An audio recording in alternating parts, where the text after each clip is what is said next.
Me and my kids love us some ice cream.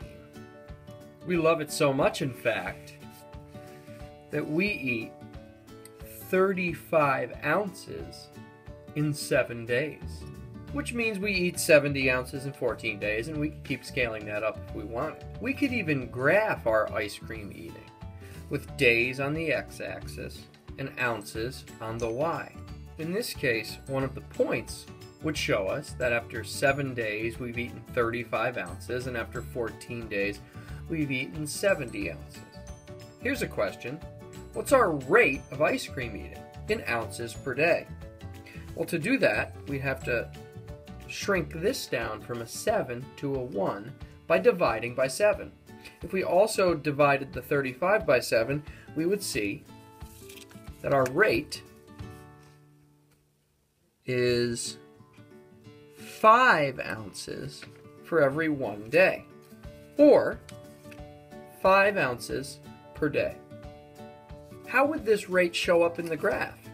Well, we can think of it like a point on the graph, just like the other points.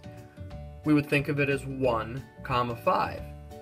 And we have to squeeze it in the corner here, but if we just went over 1 and we went up 5, it would also lie just right on that line.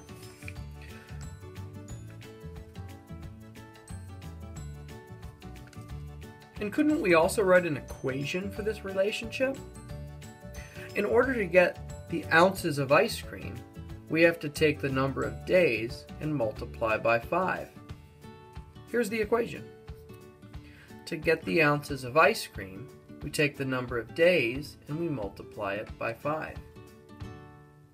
Does anybody see the rate in this equation? That's right, there it is. It's the multiplier. This lesson is about how the unit rate shows up in all 3 of these representations. In the table, we've just got to look for the 1. In the graph, we're going to look for the point that has an x value of 1. And then we'll look to the y value of that point to figure out what the unit rate is. And in the equation, the unit rate is just the multiplier. So it's that easy. In the table, look for the 1. In the graph, look for the x-coordinate to be 1. And in the equation, look for the multiplier. Now, there's only one last thing to do. My ice cream's melting.